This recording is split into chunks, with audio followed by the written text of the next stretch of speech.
कुठं घडते? मी पुढारी न्यूजच्या डिबेटसाठी मी मित्रमंडळ चौकातल्या पुढारीच्या ऑफिसला गेलो होतो. अर्धा तास पुढारी न्यूज चॅनलला माझी डिबेट झाली. छत्रपती शिवाजी महाराजांचा हरियाणामधल्या भाजपा आमदाराने जो अपमान केला त्याच्या विरोधामध्ये डिबेट होती.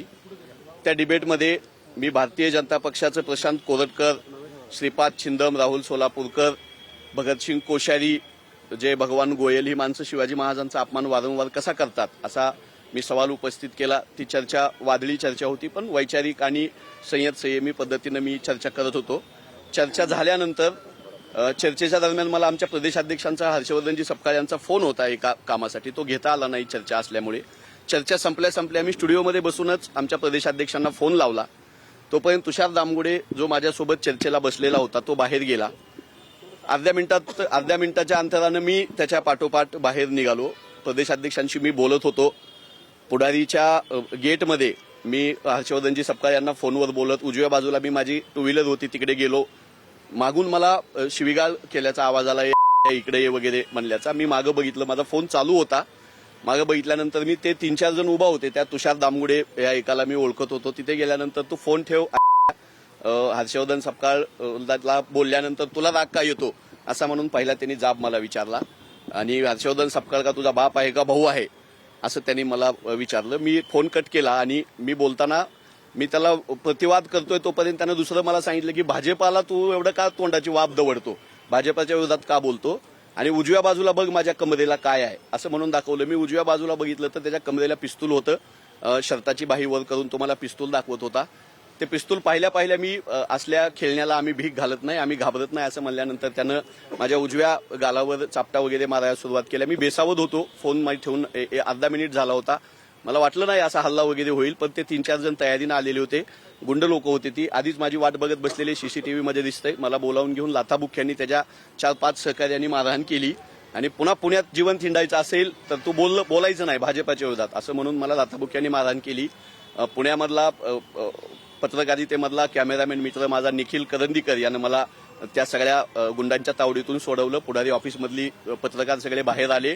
लोक गोळा होत आहेत म्हणल्यानंतर आणि मी तिथंच थांबून आहे आक्रमकपणे, तुम्ही मला घाबरवू शकत नाही असं म्हणल्यानंतर मला अस्वस्थ होत होतं. मला आताही अस्वस्थ होते. थोड्या वेळात पोलीस आले. आमचे काँग्रेसची सगळी नेते मंडळी कार्यकर्ते तिथं आले. जबाब दिलाय मी. भारतीय जनता युवा मोर्चाचे ते सगळे गुंड होते असं कळतंय. पिस्तूल लावून भारतीय जनता पक्षाच्या परराष्ट्र मंत्र्यासोबत, अर्थमंत्र्यासोबत फोटो असलेला हा तुषार दामगुडे आमचा आवाज बंद करण्यासाठी धमक्या देतोय, मारहाण करतोय. मी मेडिकलला जातोय. माझ्या बरगाडीमध्ये लाथा बसलेल्या आहेत. माझ्या अगोदरच मला एक जखम होती, नाकाला त्यांनी मारलेला आहे. मला अस्वस्थ होते. मी विनंती करतो मला दवाखान्यात जाऊन मेडिकल करू द्या, नंतर मी आपल्या सगळ्यांशी बोलतो. भाजपचे होते मला माहित नाही. शिवाजी महाराजांच्या विषयावर मी शिवाजी महाराजांचा अपमान भाजपवाले का करतात याचा त्यांना राग आला आणि भाजपाच्या विरोधात तू का बोलतो हे त्यांचं पहिलं वाक्य होतं. दुसरं, हर्षवर्धन सपकाळ तुझा का बाप भाऊ आहे का, त्याला बोलल्यास तुला का राग येतो, आम्ही त्याला शिवाय देऊ नाही तर काय तर करू.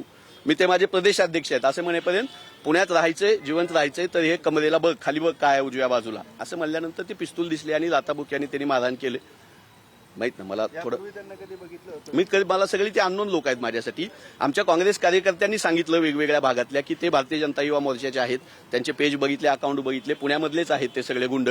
त्यातले काही जण त्यांच्यावर गुन्हे दाखल आहेत, गुंड प्रवृत्तीची लोक आहेत. पण या असल्या बंदुकी घेऊन हिंडणाऱ्या आणि गोळी मारायची धमकी देणाऱ्या गोडसेच्या अवलादीला मी महात्मा गांधींचा कार्यकर्ता आहे, काँग्रेस पक्षाचा राहुलजी गांधींचा कार्यकर्ता आहे. काँग्रेस पक्ष माझ्या पूर्ण पाठीशी आहे. पुण्यातले सगळे काँग्रेसचे नेते प्रशांतजी जगताप, अविनाशजी बागवे, अभयजी छाछेड सोबत आहेत. 4 दिवसापूर्वी काँग्रेस भवनवर यांनी हल्ला केला, आज माझ्यावर हल्ला केला. तर आम्ही ह्या गोडसेच्या अवलादीला लढायला आम्ही मैदानात आहोत. मला थोडं अस्वस्थ होते. मला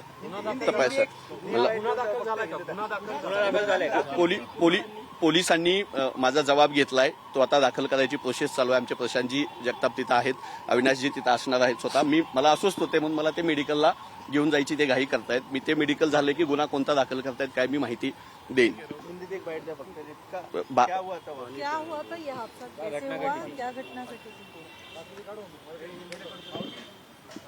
पुढारी न्यूज चैनल की डिबेट में मैं शामिल हुआ था। 5 बजे डिबेट शुरू हुई थी, आधे घंटे के बाद डिबेट खत्म हुई। छत्रपति शिवाजी महाराज का अपमान करने वाला भारतीय जनता पार्टी का जो एमएलए है हरियाणा का, उसके खिलाफ डिबेट में मैं बात कर रहा था। पिछले कई दिनों से मैं आरएसएस भाजपा की जो गलत नीतियां है उसके खिलाफ मैं महाराष्ट्र के मीडिया में बात रखता हूं, इसलिए मुझे बुलाया था। बात हो जाने के बाद मेरे साथ डिबेट में जो थे वो दामगुड़े बोल के एक बंदा था जो खुद को हिंदुत्ववादी बोल के लेता है, वो था। उसने कुछ गुंडे साथ में लाए थे। डिबेट होने के बाद चैनल ऑफिस के बाहर मेरे ऊपर उन्होंने हमला किया, मारधाड़ की, मेरे को पिस्तौल दिखाया। अगर जिंदा रहना है तो बीजेपी के खिलाफ तो बोलना नहीं, ऐसा करके धमकाया। लातों से, हाथों से मुझे मारा है। मैं पुलिस स्टेशन में हूँ। हमारी पूरी कांग्रेस पार्टी हमारे साथ है। ये गोडसे की औलाद, हम इनसे डरने वाले नहीं है। हम गांधी जी के लोग हैं। बीजेपी का ये जो पूरा चालू है, दहशतगर्दी चालू है, उसके खिलाफ हम लड़ने के लिए मैदान में हैं। Thank you.